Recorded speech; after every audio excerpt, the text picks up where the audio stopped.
Sandra Torres se graduó de licenciada en Ciencias de la Comunicación de la Universidad de San Carlos y culminó una maestría en Políticas Públicas por la Universidad Rafael Andívar. Estudió diversos programas de maestría y especializaciones universitarias en ciencias sociales, política internacional, manejo interinstitucional del Estado, toma de decisiones bajo incertidumbre, gestión de proyectos de riesgo, estructura social y del Estado, manejo de recursos, administración de empresas y organizaciones parlamentarias.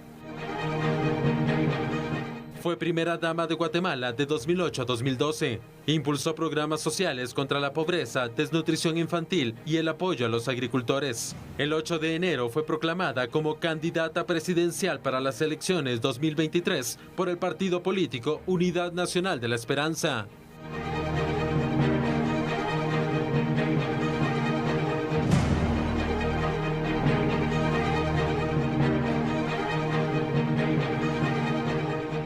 Así que le damos la bienvenida a la candidata de esta noche, Sandra Torres. Bienvenida, ¿cómo está? Buenas noches. Muchas gracias. Muchas gracias, Fernando. Muchas gracias, Sandy.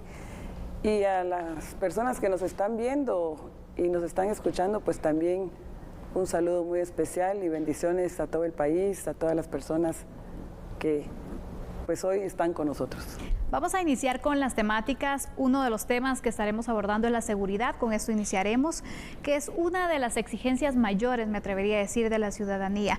Y hablando de la seguridad, pues usted tiene diversos proyectos que ha propuesto. Usted ha dicho que promete tener un país de ciudades y municipios seguros, donde la tecnología será fundamental. ¿Qué nos puede comentar? Así es, Andy. Mire, el tema de seguridad pues es un tema que preocupa a la mayor parte de la población. Yo que he viajado en todo el país, pues la gente me pregunta y muy preocupada porque se trata de la vida humana, se trata de la persona. Y bueno, nosotros en este caso, yo como candidata presidencial y primero Dios, como presidenta de Guatemala, nuestra propuesta va enfocada en tres cosas, en tres componentes muy específicos, que es la prevención, la investigación y obviamente también con la tecnología. En ese sentido, nosotros tenemos bien determinados cuáles son los delitos que hoy están afectando a la población y bueno, las extorsiones que conforman una buena parte de los delitos que están afectando a la población, porque también no solo afecta a la familia, sino también la economía de las personas, en este caso los comerciantes, los transportistas, las familias, etcétera. Los homicidios que también se han disparado hoy por hoy, por ejemplo hoy a esta hora ya fueron asesinados alrededor de 8 personas diarias, 3,000 personas en el año, lo cual eso es una muy mala noticia para un país que quiere salir adelante, que necesita pues que la gente salga de su casa y pueda caminar tranquilamente sin ser asaltados, sin ser violentados, sin ser asesinados. Uno como padre de familia, pues una de las preocupaciones que tienen. En ese sentido, nosotros estamos proponiendo pues varias acciones. Para empezar, en el tema del cuidado a la vida humana, es sacar a la calle las fuerzas combinadas, la Policía Nacional Civil, con el Ejército de la mano, para que haya más presencia de la autoridad en las calles. Por eso estamos hablando de la contratación de 35,000 a 40,000 policías más, que son necesarias para darle esa percepción de seguridad a la gente. Debe de estar cuidada la gente en las calles, en los municipios. Queremos no solo la ciudad capital, donde está focalizada la mayor parte de los delitos, sino también en el interior de la República, porque ya se está extendiendo la inseguridad a varios municipios. En el caso de las extorsiones, que es uno de los temas que más afecta a la población hoy por hoy, vemos que hoy, aquí tengo algunas la tasa de extorsiones, por ejemplo, anda como por un 84.6%. Es altísima. Quiero contarle que en el gobierno de la UNI andaba como por 20%. Es un tema que realmente afecta a la población y por eso nosotros hablamos de una propuesta, una estrategia de la Policía Nacional Civil con las fuerzas del Ejército en las calles, pero también coordinado con la investigación, con más investigadores, porque la coordinación interinstitucional es muy importante para poder abordar el delito, pero también la tecnología hoy por hoy, que hemos propuesto nosotros, cámaras de alta seguridad en cada esquina para vigilar a las personas, también arcos para leer las placas en cada comunidad, en cada colonia que entra en los carros, cámaras de alta resolución con lectura facial, también conectado a una plataforma tecnológica con software analítico, porque hay que analizar, y le voy a poner un ejemplo. Si asaltan a alguien en la Reforma, en la avenida de la Reforma, que es donde asaltan y le quitan los celulares a la gente, vamos a poder mapear al asaltante inmediatamente solo con la descripción. Y llama mucho la atención que al tener que trabajar en conjunto Ejército y Policía Nacional Civil, necesariamente usted va a promover estados de excepción. Por supuesto. Estados de excepción, porque lo permite la ley. Claro. Primero tenemos que ser respetuosos de la ley y obviamente focalizados para recuperar el territorio, Fernando, porque hemos visto cómo los delincuentes han captado y secuestrado los territorios, y es parte de lo que los estados de excepción. Lo mismo que ha hecho el presidente de El Salvador, vamos a adoptar las mismas medidas.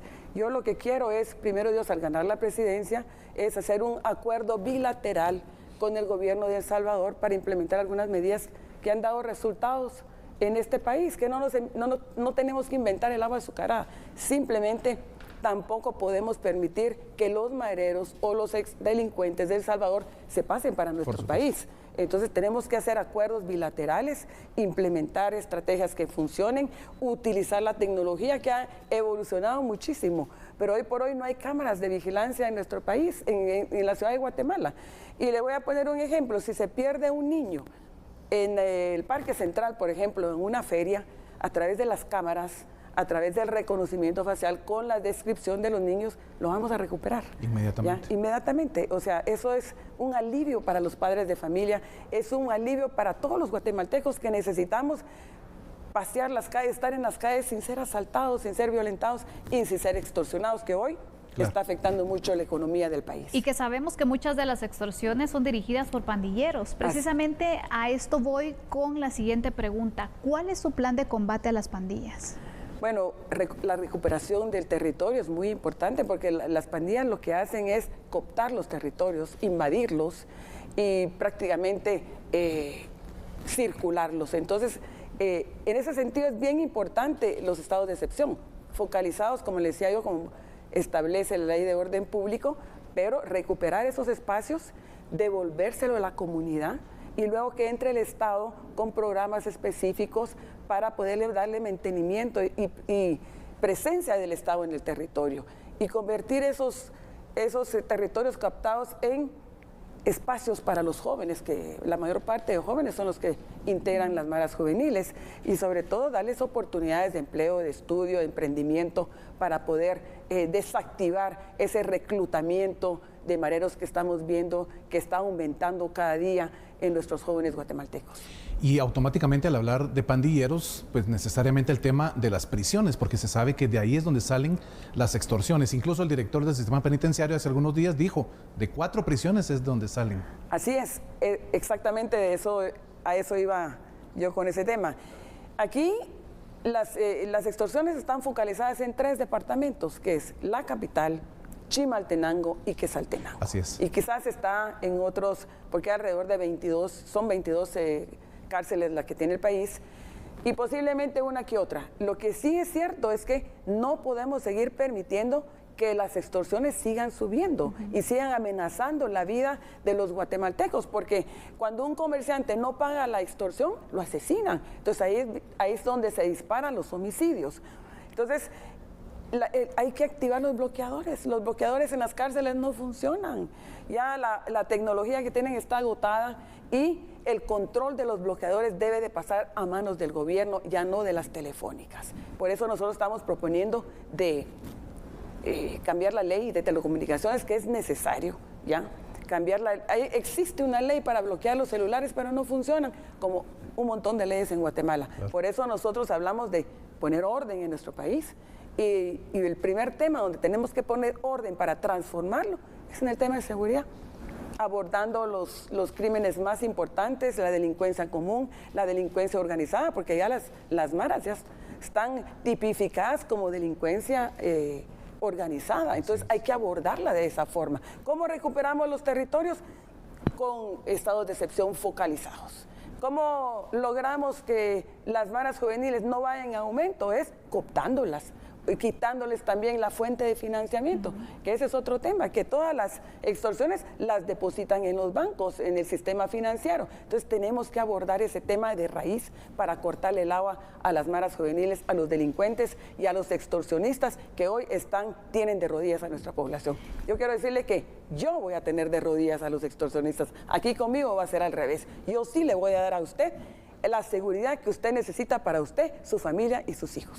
Algunos piensan que el instrumento ideal para poder combatir así la violencia, los asesinatos y bueno, toda esta ola de violencia que se da en el país es aplicando la pena de muerte. ¿Qué piensa usted sobre la aplicación de la pena de muerte y usted lo haría? Bueno, ese es un tema que está de moda y que muchos candidatos, especialmente una candidata presidencial, lo está ofreciendo, pero yo creo que es una propuesta más bien populista, porque hoy por hoy la pena de muerte no se puede aplicar.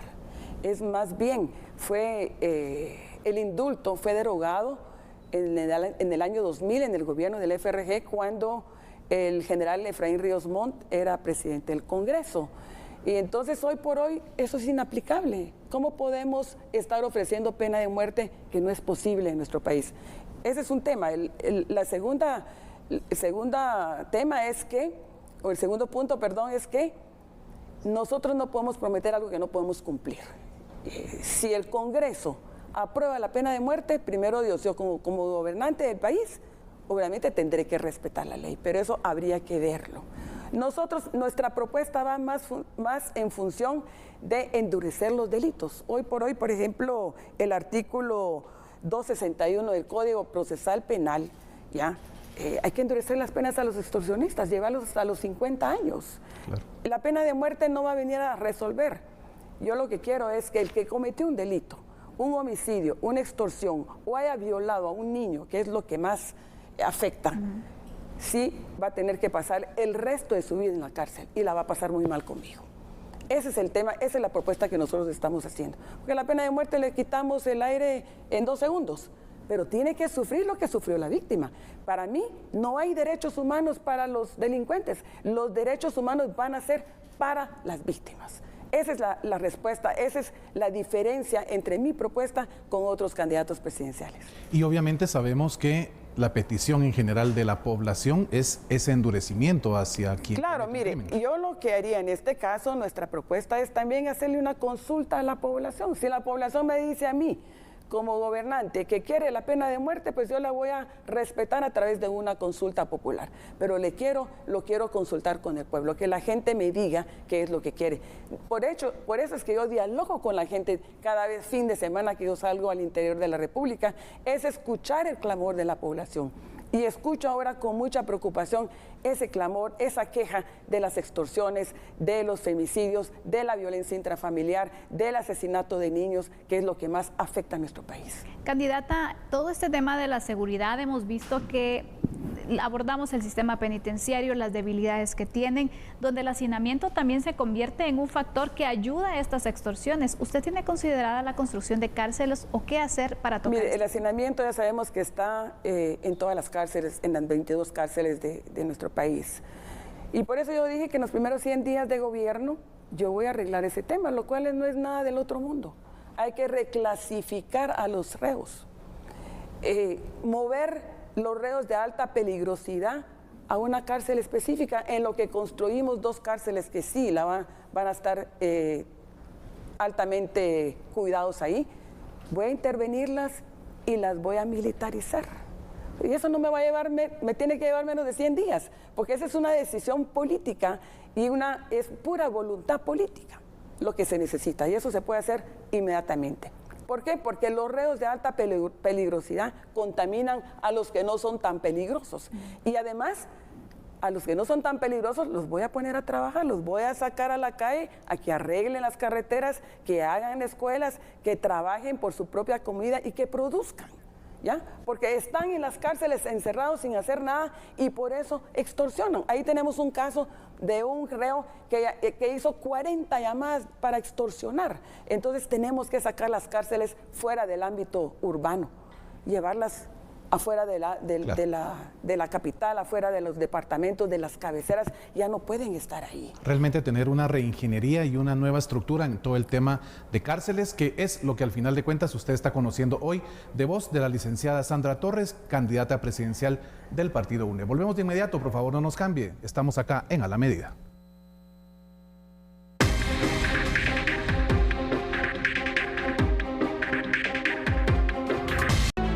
Permitirnos estar ahí con usted en sus hogares, continuamos en el foro electoral y en esta entrevista con la licenciada Sandra Torres.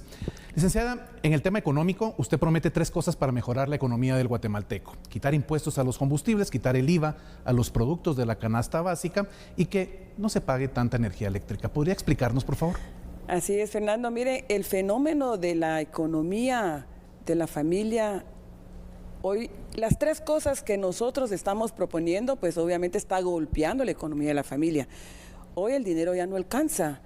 Lo que cuesta un cartón de huevos, yo no sé si usted va al supermercado o va al mercado a comprar sus productos, pero en realidad le está pegando mucho a la bolsa de las familias guatemaltecas. El dinero ya no alcanza, se ha disparado los precios y por eso es que nosotros estamos proponiendo específicamente quitarle el IVA a los productos de la canasta básica, que son más o menos 10 productos, que incluye el arroz, el frijol, el aceite, el azúcar, los cereales, la harina de maíz, los huevos, etcétera. Y eso es más o menos, según el cálculo nuestro, de 348 quetzales que va a venir a impactar mensualmente a cada familia, que es alrededor del 10 o el 12% del salario mínimo, que al final 350 quetzales para una persona que tiene un ingreso de un salario mínimo, para algunos no es nada, pero para la mayoría es un montón.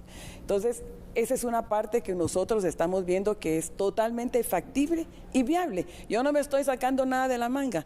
La propuesta es totalmente técnica y totalmente posible. Obviamente tenemos que ir al Congreso a través de nuestros diputados para aprobar esta ley, porque el Congreso es el único que quita y pone impuestos en este caso.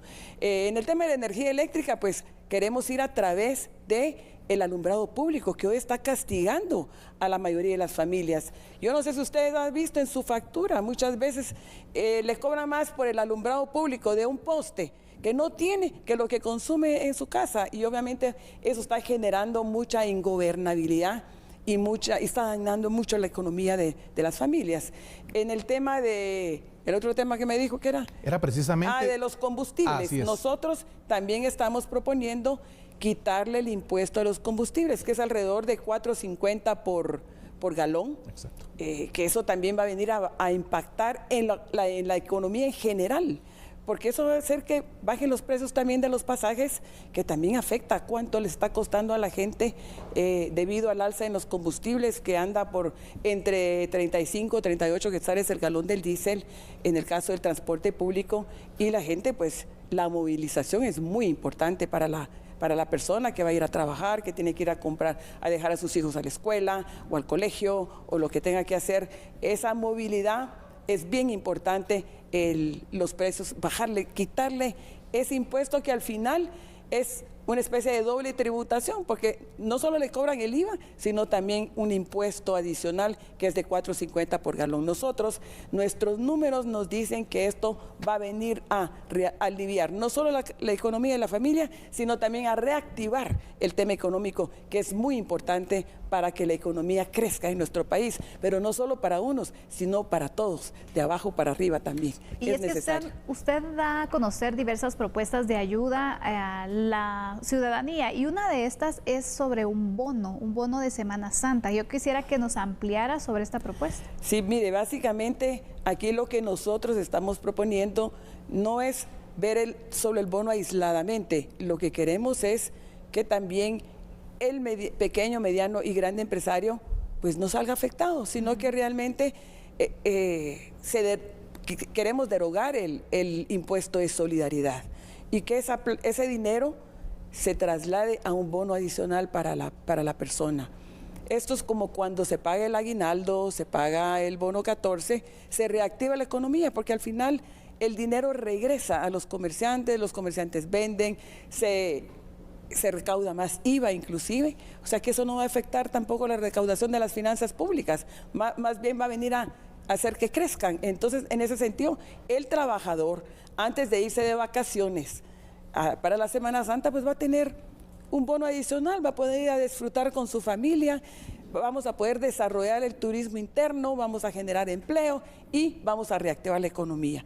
Y en ese sentido, pues es bien sencillo trasladar la recaudación del impuesto de solidaridad a manos del trabajador. Y de esa forma es un proyecto gana-gana. Aquí ganamos todos. Gana el trabajador y gana también el empresario, el pequeño, mediano, grande. ¿De cuánto podría ser este bono? Es que depende de cuánto, según el promedio nuestro, que se calculó de acuerdo a los ingresos y lo reportado en el Instituto de Seguridad Social, es alrededor de 5,000 quetzales, pero va a depender del sueldo que tenga el trabajador en este caso. Licenciada Torres, y cuando hablamos del tema económico, hay un aspecto que es muy importante para todos los guatemaltecos, y es el tema de lo que usted ha anunciado del regreso de Mi Familia Progresa y de las bolsas solidarias. ¿Qué tendrían de diferente ahora a lo que ya se hizo antes? Bueno, estos son programas que yo tuve la oportunidad de apoyar, Fernando, los conozco muy bien. Y son programas que la gente pide, se lo digo honestamente, la gente hoy es muy pobre, más bien hemos retrocedido en ese tema, la pobreza ha crecido y somos el país, de acuerdo a los datos del Banco Mundial, el país más pobre de América Latina. Ya superamos a Haití, ¿qué le parece? O sea, el 60% de nuestra población es pobre, necesita un compensador social debido a los problemas económicos que hoy está pasando a las familias guatemaltecas, el campo. Yo les quiero contar que ¿por qué se van nuestros migrantes a Estados Unidos? Es porque el dinero no les alcanza. No hemos sido capaces de darles servicios públicos de calidad, ni compensadores sociales para poder equiparar su economía de la familia, sacar a los niños adelante. Yo lo que le digo a la gente, mire, yo lo que quiero y sueño con que cada ciudadano y ciudadana guatemalteca coma bien, viva bien y gane bien. Y con eso yo me doy por tranquila y por haber cumplido, pero para llegar a eso tenemos que darle estos programas sociales, regresar la bolsa de alimentos, que es muy importante, que ahora se está estableciendo a través de una tarjeta, lo cual es también bueno porque genera transparencia, pero hay que hacerlo más consistentemente, no solo una vez, como vemos que ahora en campaña política los otros partidos políticos andan regalando bolsas. No, este es un programa serio, responsable y que conlleva una corresponsabilidad, porque no es solo de darle a la persona los 300 o 500 quetzales mensuales o la bolsa de alimentos, sino exigirle que también tenga una corresponsabilidad. La corresponsabilidad es también que se capacite, ¿ya?, que haga un trabajo por alimentos, por ejemplo, limpiar su ambiente, ir a hacer algo en una escuela o limpiar los lagos, por ejemplo. Entonces, no son programas aislados, los tenemos que fortalecer con el tema de capacitación y con la corresponsabilidad, que es muy importante. En el caso de el bono seguro o Mi Familia Progresa, como lo quiera llamar, que nosotros, yo he dicho que queremos dar 700 quetzales mensuales a cada madre de familia para mandar a sus hijos a la escuela y darles de comer.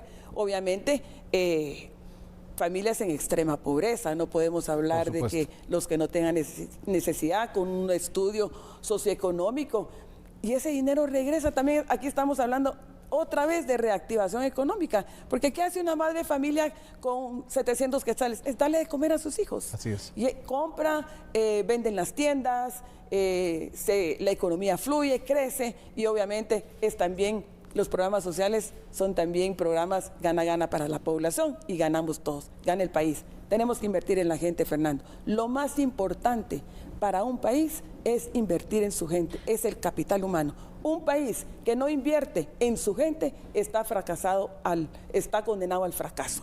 Y en ese sentido, mi objetivo más importante es ayudar a la población, es ayudar a esa gente a salir de la pobreza, es ayudarla a usted, a su familia, a sus hijos, que tengan asegurado los 3 tiempos de comida en la mesa de cada hogar. Importante conocer estas propuestas. Ella es la candidata por el partido UNE, quien nos acompaña en esta noche. Vamos a ir a una pausa, regresamos en breve.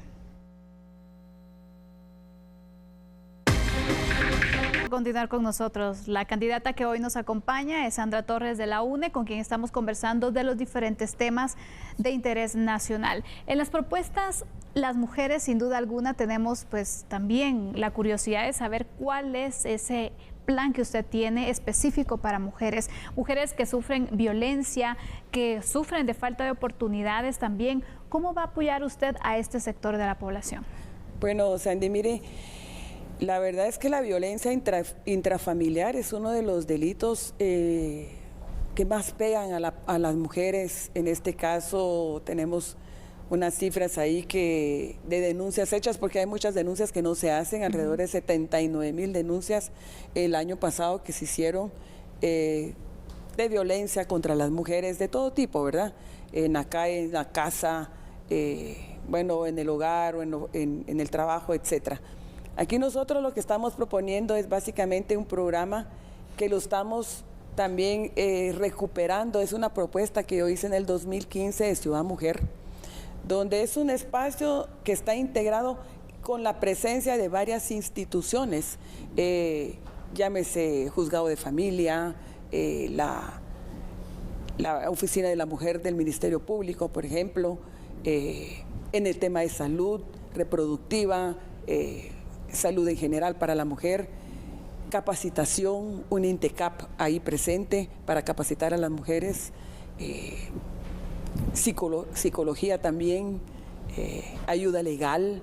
O sea, es toda una coordinación interinstitucional en un espacio donde están presentes todas estas instituciones para que la mujer no tenga que ir de institución en institución a que se le solucione sus problemas. Lo que yo quiero con este programa es focalizarlo específicamente para todos los problemas que tiene la mujer guatemalteca. Llámese violencia, trabajo, capacitación, emprendimiento, que también es muy importante el emprendimiento, el acceso al crédito, hasta presencia de bancos vamos a tener ahí para facilitarle a la mujer con este programa que pueda tener acceso a todos estos servicios.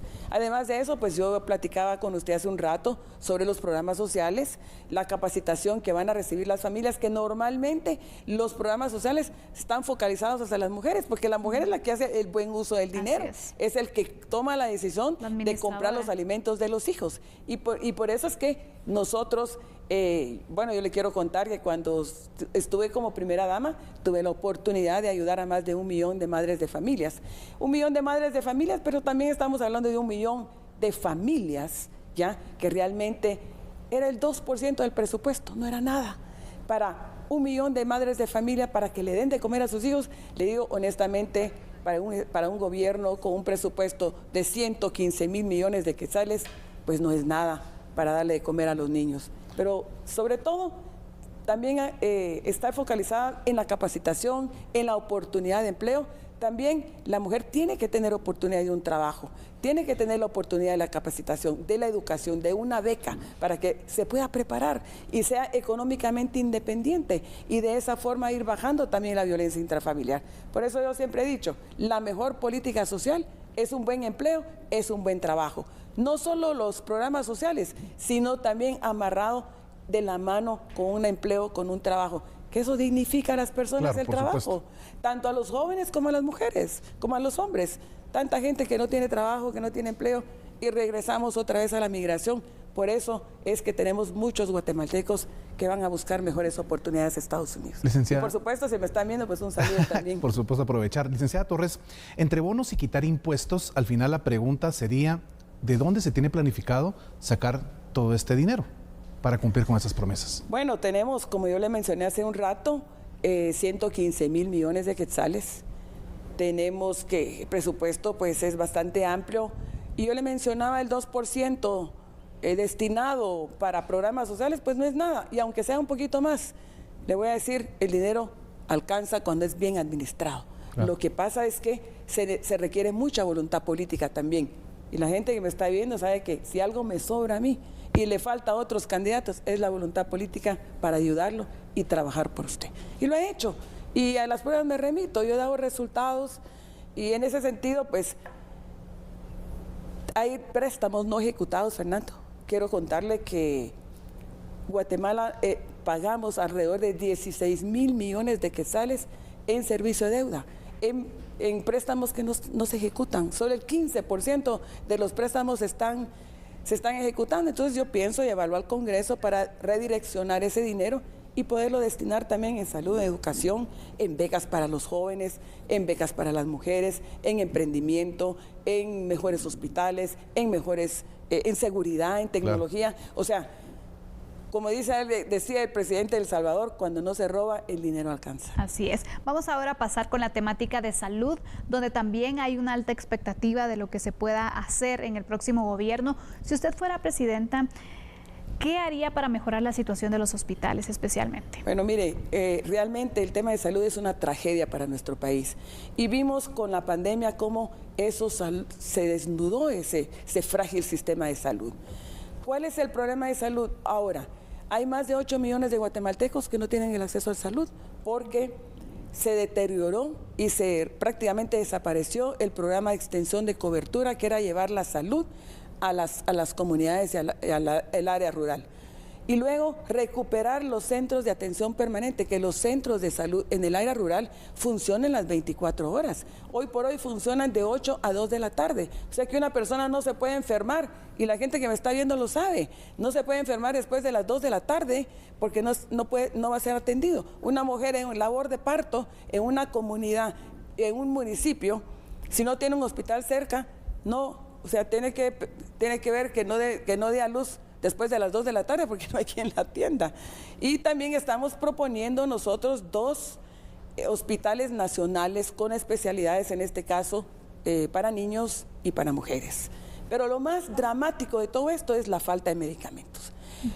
De nada sirve ir a una consulta si no tiene la medicina, y vemos cómo escasea el tema de medicamentos en los hospitales, en los centros de salud. A mí la gente me lo dice. Y la venta está cara también. Y además el precio de la medicina, yo sí la voy a bajar a mitad de precio. No es posible que en El Salvador, que en México, que en Honduras y en Costa Rica los medicamentos cuesten la mitad de lo que cuestan en Guatemala. Y por eso nuestra propuesta es también quitarle el IVA a los medicamentos, pero también garantizar que haya medicamentos en los hospitales públicos y no solo que den la receta. Licenciada Torres, un tema que realmente es un flagelo para el país es la desnutrición.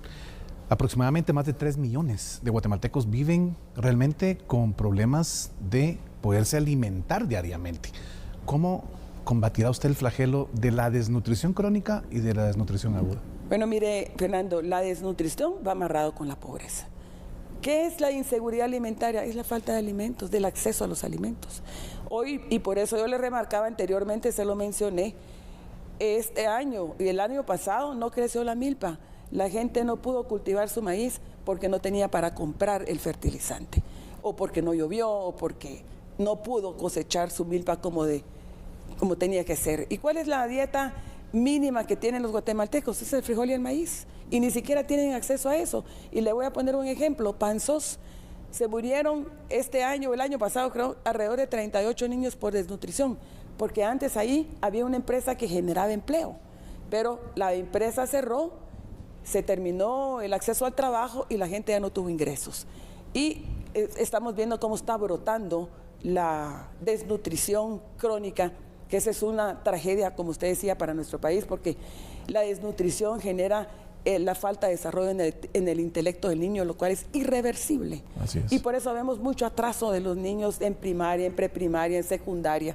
Y nosotros tenemos que darle ese seguimiento, esa inversión a la persona, a los niños sobre todo, a la madre cuando está en gestación, cuando está embarazada también, porque muchas madres de familia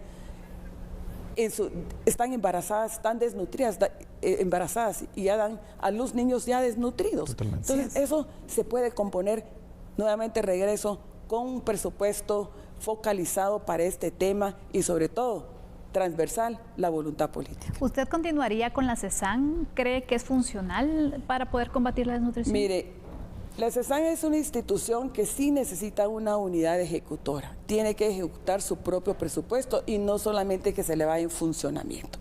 Por eso es que miramos que que no es funcional. Y la tenemos que hacer funcional para que la CESAN no solo vaya a medir a los niños y a pesarlos, sino que realmente también les lleve alimentos, también les lleve salud, también les lleve educación, también les lleve capacitación, pero que ejecute su propio presupuesto y que tenga un presupuesto holgado que para poder combatir este flagelo, que hoy la mitad de nuestros niños están desnutridos. Claro. Esa es una muy mala noticia para Guatemala, una muy mala noticia para nuestro país. No podemos seguir permitiendo esto. Yo no voy a descansar, Fernando, hasta que yo no voy a descansar mientras haya un niño, una persona con hambre en nuestro país. Yo sí voy a atacar de raíz el hambre. Conmigo, cero tolerancia al hambre.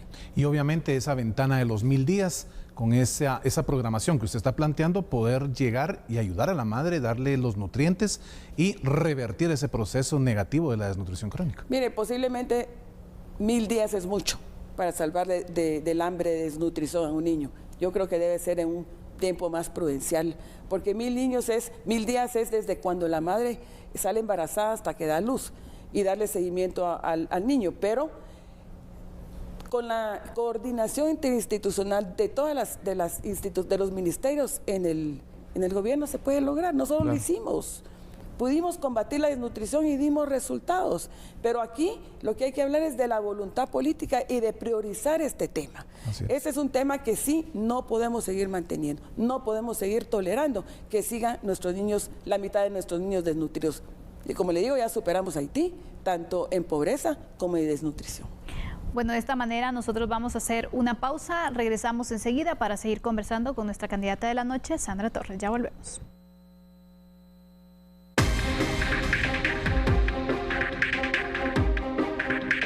Vuelta en A la Medida con el foro electoral. En esta noche tenemos el gusto de tener con nosotros a la licenciada Sandra Torres, candidata presidencial por la UNE. Licenciada Torres, a ver, tema educativo.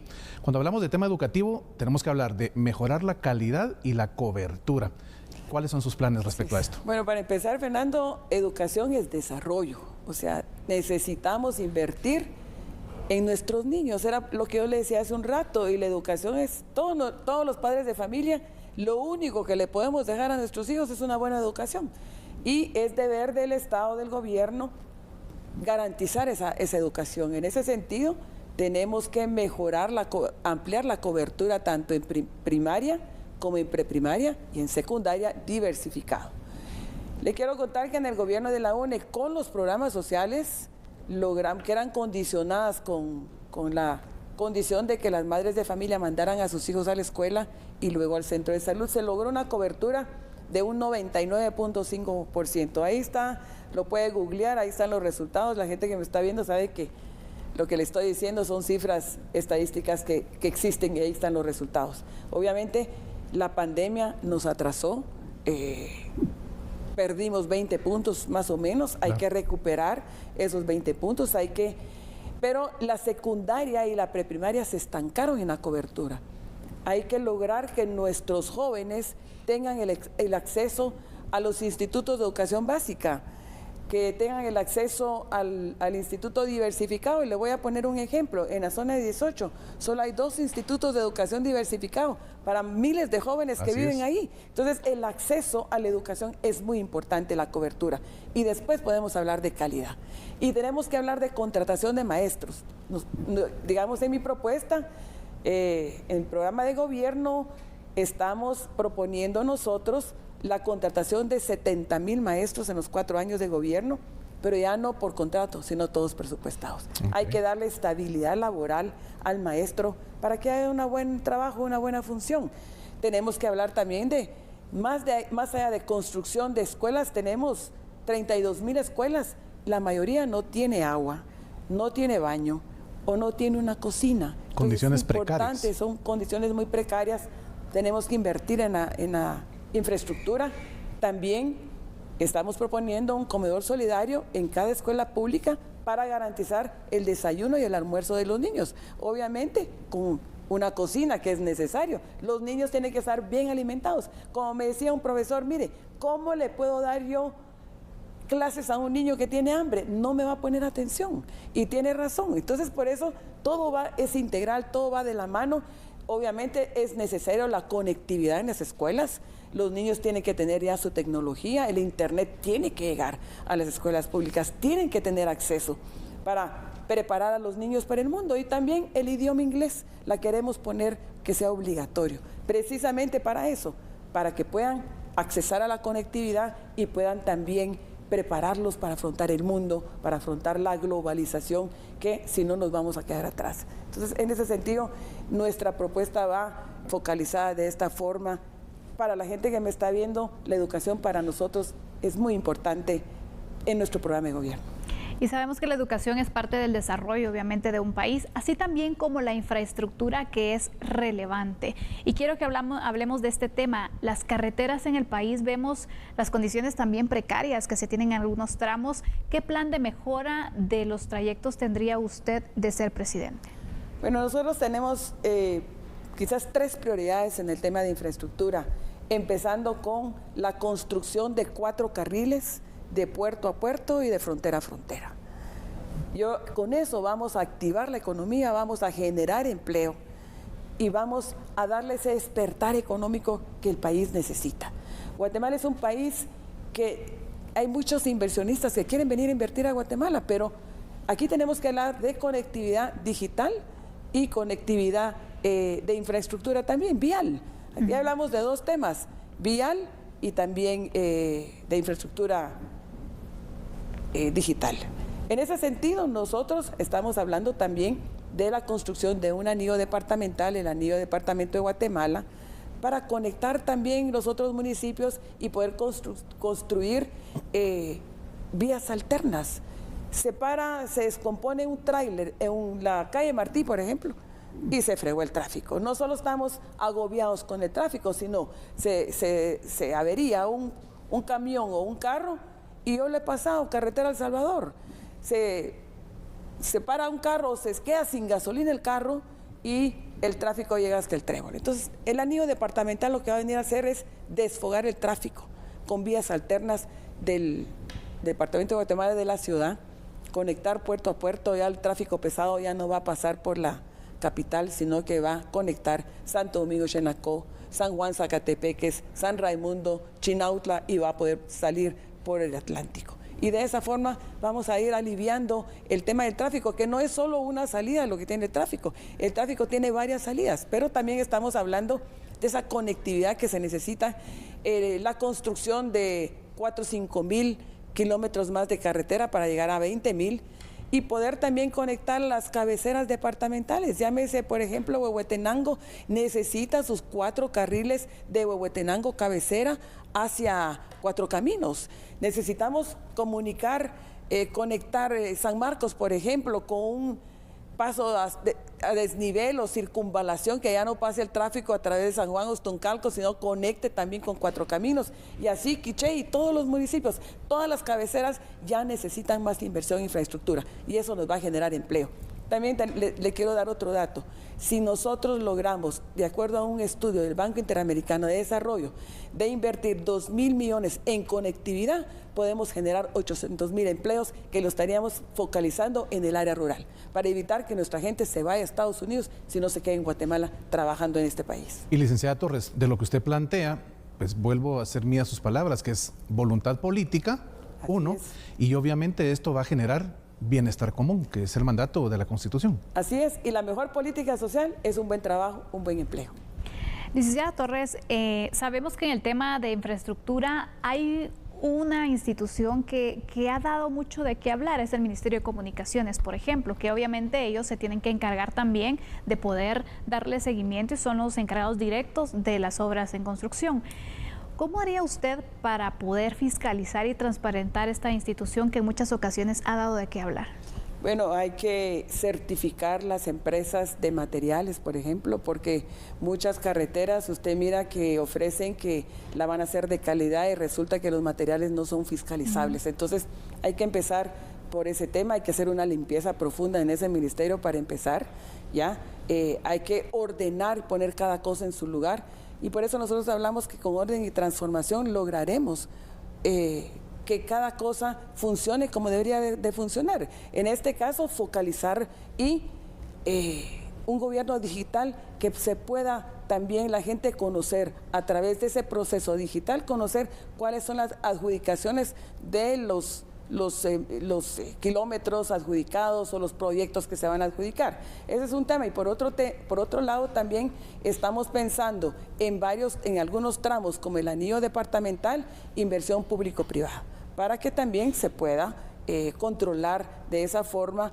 El Estado va a estar presente, pero también el privado que se encargue de lo otro, que inviertan, que dejar trabajar a los empresarios, que generen empleo y de esa forma invertir en infraestructura que nos va a hacer crecer económicamente, pero también fiscalizar los precios de cada kilómetro, que hoy anda como por 8 millones, imagínense. En el gobierno de la UNE eran 2 millones, hoy anda por 8, pero sí tenemos que fiscalizar esa parte. Licenciada Torres, quisiera que de manera breve me pudiera responder a este cuestionamiento. Cuando usted formó parte del gobierno de la UNE, año 2008 al 2012, hubo muchas personas que dijeron que realmente usted no fue primera dama, sino presidente. ¿Qué contesta a eso? Bueno, no solo fueron muchas personas, una candidata en lo especial que me dijo eso. Yo siempre fui primera dama, hice mi trabajo, pero quizás porque no fui una primera dama normal como normalmente se habían desenvuelto las primeras damas. Yo hice un compromiso con la gente, me comprometí en la campaña de 2007 y lo que hice fue trabajar. Porque en un gobierno se va a trabajar, no se va a vacacionar, no se va a pasarla bien, sino se va a cumplir los compromisos. Y yo lo que hice fue cumplir mis compromisos, porque la gente sabe que soy una mujer de trabajo y de lucha, pero sobre todo una mujer de palabra. Lo que yo me comprometo, yo cumplo como le he cumplido a la población. Todos los demás candidatos ofrecen, pero nadie cumple. Yo sí le cumplí a la gente y la gente lo sabe. Otra de las preguntas que también pues tenemos que hacer, y ya es algo personal, es usted se ha quedado a la puerta de poder gobernar el país. En esta ocasión es la última vez que usted pretende poder llegar a la presidencia. ¿Cuáles son esos planes que tiene? Pues sí, tiene razón, es la última vez porque ahora sí voy a ganar la presidencia. Voy a ser la primera mujer presidenta de Guatemala. Después de 51 gobernantes, de 51 presidentes, por primera vez en la historia de Guatemala va a haber una mujer presidente y yo voy a ser esa mujer presidente. Gracias a Dios hemos trabajado para eso, yo me he preparado primero para servir a mi Dios y segundo para servir a mi nación, a mi gente. Estoy trabajando para eso. Las encuestas hoy por hoy nos favorecen y esa es una buena noticia, por eso yo venía contenta hoy, porque había visto números de ver cómo el trabajo que estamos haciendo, las propuestas que estamos haciendo, hemos hecho a la población, pues realmente la gente lo está recibiendo muy bien. La gente confía en mi persona, ya me conocen y saben que siempre les he cumplido, saben que hemos trabajado, hemos dado resultados y sobre todo que tengo experiencia, porque ya no se puede llegar a improvisar en el gobierno. Guatemala no necesita más improvisaciones. Hemos visto los últimos 3 gobiernos de resultados muy paupérrimos que no han resuelto los problemas. Mire, Sandy y Fernando, hace 4 años yo hablé de los mismos problemas que estoy hablando hoy y las cosas no han variado. Y hoy le pido a la población que confíe en mi persona, que me den ese voto de confianza que necesito para demostrar que las mujeres también sabemos y podemos. Yo me he preparado y confío en que la población me va a dar esta vez ese voto de confianza que necesito para ser la primera mujer presidenta de Guatemala. Licenciada Sandra Torres, candidata presidencial por el partido UNE, muchas gracias por haber aceptado la invitación para estar acá en A la Medida con nosotros. Muchas gracias a ustedes y quiero felicitar a Sandy por su próximo bebé y por el embarazo que tiene. Gracias. Felicidades, Sandy, y enhorabuena. Muchísimas gracias, licenciada Torres. Sandra Torres, candidata a la presidencia por el partido UNE, nos ha acompañado en esta ocasión dando a conocer sus propuestas. De esta manera nosotros nos despedimos. Feliz noche. La mejor de las noches, cuídense.